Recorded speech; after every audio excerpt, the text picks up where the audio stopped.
இரட்சணியம் காணொலி எண் 151 கட்டளைகளை கைக்கொள்ளுங்கள் என்ற தேவ செய்தியை கேளுங்கள்.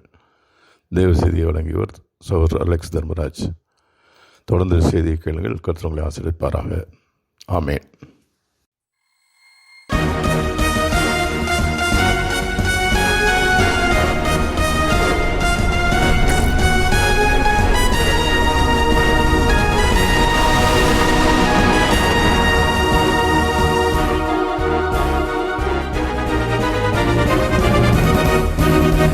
நாம் செபிப்போம்.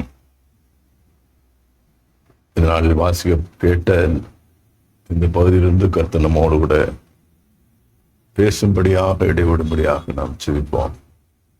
இயேசுவே, இந்த நாளுக்காக நமக்கு நன்றி செலுத்துகிறோம். கர்த்தர் இந்த நாளில் என்ன பேச சித்தம் வைத்திருக்கிறதோ அதை நீர் என்னோடு நீர் பேசுகிறவர் நீர் ஆண்டவரே. நாங்கள் எல்லாம் நீர் பேசுகிறீர், ஆவியானவரே பேசுகிறீர். எங்களுக்கு என்ன தேவை, எங்களுடைய ஆவிக்குரிய வாழ்க்கைக்கு, ஆவிக்குரிய மனுஷனுக்கு என்ன தேவை என்பதை நீர் அறிவீர். ஆகையினாலே நீர் பேச ஆண்டவரை நாங்கள் கேட்கிறோம். எங்கள் செவிகளை திறந்துள்ளோம், எங்கள் உள்ளங்களை நீர் திறந்துள்ளோம். எங்களோடு கூட பேசும். இயேசுவின் நாமத்தில் ஜெபிக்கிறோம் பிதாவே. ஆமென்.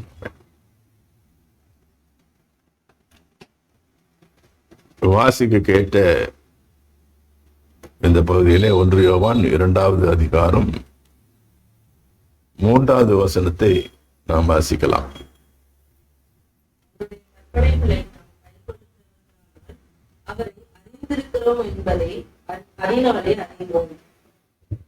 அவரை அறிந்திருக்கிறோம் என்பதை அதனால் அறிவோம். எதனால் என்ற ஒரு கேள்வி எழும்புகிறது. அவருடைய கற்பனைகளை நாம் கைக்கொள்ளுகிறோமானால், ஆக அவருடைய கற்பனைகளை, அவருடைய வார்த்தைகளை, அவர் நமக்கு கட்டளையாகிட்ட கட்டளைகளை நாம் கைக்கொள்கிறவர்களாக இருப்போம் என்று சொன்னால் அவரை அறிந்தவர்களாக இருப்போம். அவரை அறிந்திருக்கிறோம் என்பதை அதனாலே அறிவோம் என்று சொல்லியிருக்கிறார். அதனாலே ஆண்டவருடைய வார்த்தைகளை அல்லது ஆண்டவருடைய கற்பனைகளை கை கொடுக்கிற மக்களாக நாம் இருக்கிறோமா? அப்படி இருப்போம் என்று சொன்னால் அவரை நாம் அறிந்தவர்களாக இருப்போம். அது எதனாலே விளங்கும்? அவருடைய கற்பனைகளை நாம் கை கொள்வதனாலே அது விளங்கும். அடுத்ததாக ஒரு வசனத்தை வாசிப்போம். 5வது வசனம், அதே அதிகாரத்துல 2வது அதிகாரத்துல 5வது வசனம். கைக்கொள்ளுகிறவனிடத்தில் தேவ அன்பு மெய்யாக பூரணப்பட்டிருக்கும். நாம் அவருக்குள் இருக்கிறோம் என்பதை அதனாலே அறிந்திருக்கிறோம். எங்கே பார்க்கிறோம்? நாம் அவருக்குள் இருக்கிறோம் என்பதை அதனாலே அறிந்திருக்கிறோம். எதனாலே அறிந்திருக்கிறோம்? நாம் அவருக்குள் இருக்கிறதை எப்படி அறிகிறோம்? அவருடைய வசனத்தை கை கொள்ளும் போது. அவருடைய வசனத்தை கை கொள்ளுகிற இடத்தில் தேவ அன்பு மெய்யாக பூரணப்பட்டு இருக்கும். ஆக இந்த 2 வசனத்திலும் நாம் வாசிக்கிற காரியம் அவருடைய கற்பனைகள், அவருடைய வார்த்தைகள், அவருடைய வசனங்கள், இவைகளை கை கொள்ளுகிறவர்கள் அவரை அறிந்திருக்கிறோம் என்பதை உணர முடியும். 2வது வசனத்தில் நாம் பார்க்கும்போது அவருக்குள் இருக்கிறோம் என்பதை நாம் அறிந்து கொள்ள முடியும். ஆக நம்முடைய வாழ்க்கையிலே ஆண்டவருடைய வார்த்தை, ஆண்டவருடைய கற்பனைகளை நாம் கை கொள்ளுகிறவர்களாக இருப்போம் என்று சொன்னால் அவரை அறிந்தோம் அல்லது அறிந்திருக்கிறோம் என்பதை நாம் அவருடைய வார்த்தையினாலே, அவருடைய வசனத்தினாலே நாம் அறிந்து கொள்ள முடியும். அதே போல அவருடைய வசனத்தை கை கொள்கிறோம் என்று சொன்னால் தேவ அன்பு மெய்யாக எப்படி இருக்குமா? பூரணப்பட்டிருக்கும். அதையும் நாம் எப்படி இருக்கோம்? அவருக்குள் இருக்கிறோம் என்பதை அதனாலே, அந்த வார்த்தையினாலே, அதை கை கொள்கிறதுனாலே, அதை கடைபிடிக்கிறதுனாலே நாம் அறிந்து கொள்ள முடியும். 3வதாக ஒரு வசனத்தை வாசிப்போம். 1 யோவான் 3வது அதிகாரம் 22வது வசனம்.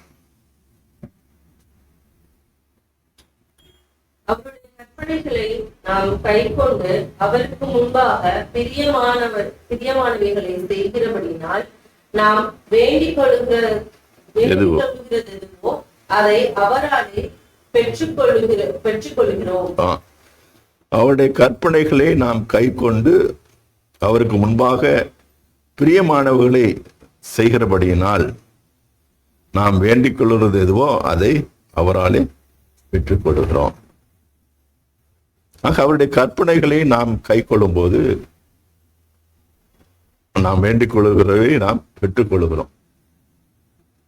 அவருக்கு முன்பாக பிரியமானவர்களை செய்கிறபடினால் என்ன செய்யறோம்? பெற்றுக்கொள்கிறோம். அவருடைய கற்பனைகளை கை கொண்டு அவருக்கு முன்பாக பிரியமானவர்களை, ஆண்டவருக்கு பிரியமானவர்களை, ஆண்டவருக்கு பிடித்தவைகளை, ஆண்டவர் விரும்புகிற காரியங்களை நாம் செய்கிறவர்களாக இருப்போம் என்று சொன்னால் நாம் வேண்டிக் கொள்வது ஏதோ அதை நமக்கு தருகிறவராக இருக்கிறார்.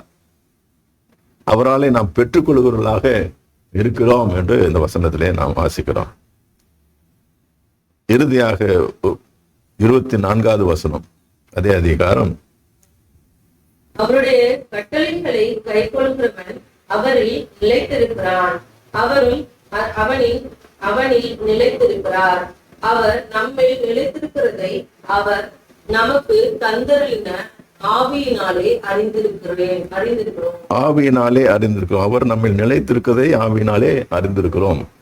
ஆக ஆண்டவர் நம்மில் நிலைத்திருக்கிறதை எப்படி அறிவோம் என்று சொன்னால் அவருடைய கற்பனைகளை அல்லது கட்டளைகளை கை கொள்ளுகிறதுனாலே. ஆண்டவருடைய கட்டளைகளை கை கொள்ளுகிறவன் அவரிடத்தில் என்ன செய்கிறான்? அவரில் நிலைத்திருக்கிறான். அது மாத்திரம், அவரும் அவனில் நிலைத்திருக்கிறார். இது எப்படி சாத்தியமாகும்? அவர் நம்மில் நிலைத்திருக்கிறதை நமக்கு அவர் அருளின ஆவியினாலே நாம் அறிந்திருக்கிறோம். ஆண்டவர் நமக்கு அருளின ஆவி, பரிசுத்த ஆவியினாலே அவர் நமக்குள் இருக்கிறார், நிலைத்திருக்கிறார் என்பதை செய்கிறோம், அறிந்து கொள்கிறோம். 1 யோவான் 2ஆம் அதிகாரம் 27வது வசனத்தை நீங்கள் வாசிப்பீர்கள் என்று சொன்னால், நீங்கள் அவராலே பெற்ற அபிஷேகம் உங்களில் நிலைத்திருக்கிறது என்று பார்க்கிறோம். ஆக அந்த அபிஷேகம் சகலத்தை குறித்தும் உங்களுக்கு போதிக்கிறது. அந்த ஆண்டவர் கொடுத்திருக்கிற அபிஷேகம், ஆண்டவருடைய பரிசுத்த ஆவியினால் பெற்ற அபிஷேகம், ஆண்டவர் தந்திருளின அந்த ஆவியின் நிமித்தமாக நாம் அவரில் நிலை பெற்றிருக்கிறோம், அதில் நிலைத்திருக்கிறோம். அவருடைய கட்டளைகளை கை கொள்கிற இடத்திலே அவர் நிலைத்திருக்கிறார். ஆக இந்த 4 வசனத்தை நாம் வாசித்து பார்த்தோம். இந்த 4 வசனத்திலும் முதலாவது 1 யோவான் 2ஆம் அதிகாரம் 3ஆம் வசனத்திலே அவருடைய கற்பனைகளை நாம் கை கொள்ளுகிறானால் அவரை அறிந்திருக்கிறோம் என்பதை அதனாலே அறிவோம் என்று பார்த்தோம். அடுத்ததாக அவருடைய வசனத்தை கை கொள்ளும் இடத்தில் தேவ அன்பு மெய்யாக பூரணப்பட்டிருக்கும், நாம் அவருக்குள் இருக்கிறோம் என்பதை அதனாலே அறிந்து கொள்ளுகிறோம். அடுத்ததாக 1 யோவான் 3ஆம் அதிகாரம் 22ஆம் வசனத்தில் அவருடைய கற்பனைகளை நாம் கை கொண்டு அவருக்கு முன்பாக பிரியமானவர்களை செய்கிறபடியினால் நாம் வேண்டிக் கொள்கிறது எதுவோ அதை அவராலே பெற்றுக்கொள்கிறோம். இறுதியாக 24வது வசனம், அவருடைய கட்டளைகளை கை கொண்டு அவருடைய கட்டளைகளை கை கொள்கிறவன் அவரில் நிலைத்திருக்கிறான், அவரும் அவனில் நிலைத்திருக்கிறார். அவர் நம்மில் நிலைத்திருக்கிறதை அவர் நமக்கு தந்திருளின ஆவியினாலே அறிந்திருக்கிறோம். ஆக இன்றைக்கு தியானித்த இந்த 4 வசனத்திலே முக்கியமாக பார்க்கிற ஒரு காரியம் என்ன என்று சொன்னால், அவருடைய வசனத்திலே அல்லது அவருடைய கட்டளைகளிலே அவர் கொடுத்திருக்கிற வார்த்தையிலே நாம் என்ன செய்யணும்? கீழ்ப்படியணும், அதன்படி நடக்கணும். முதலாவது பார்த்தோம் அவருடைய கட்டளைகளில் கை கொள்கிறவன் என்று பார்ப்போம். ஆக இந்த காரியங்கள் எல்லாவற்றிலுமே பார்க்கும்போது அவர் கட்டளைகளை கை கொள்கிறவன், வசனத்தை கை கொள்கிறவன். அடுத்ததாக 3வது வசனத்தை பார்க்கும்போது அவருடைய கற்பனைகளை கை கொள்கிறவன் என்று பார்க்கிறோம். இறுதியாக பார்க்கும் அவருடைய கட்டளைகளை கை கொள்கிறவன். ஆக எல்லா இந்த 4 வசனத்திலும் ஆண்டவருடைய வசனத்திலே, ஆண்டவருடைய கட்டளையிலே நாம் நடக்கிறோமா என்பதை நாம் இந்த நாளிலே அறிய வேண்டும். அவருடைய கட்டளைகளின்படி நாம் நடக்கிறோமா? அவருடைய கட்டளைகளின்படி நாம் செய்கிறோமா? அவருடைய கட்டளைகளுக்கு கீழ்ப்படிந்து நாம் இந்த வாழ்க்கையை நடத்துகிறோமா? ஆண்டவருக்கு பிரியமான வாழ்க்கையை நாம் செய்கிறோமா என்று பார்க்க வேண்டும். இந்த 4 வசனத்திலும் அருமையான சத்தியத்தை ஆண்டவர் இந்த நாளிலே சொல்லியிருக்கிறார்.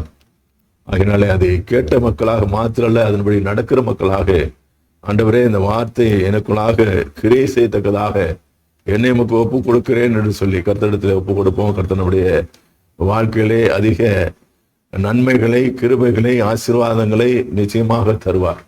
ஆவிக்குரிய நன்மைகளை தான் சொல்லுகிறேன்.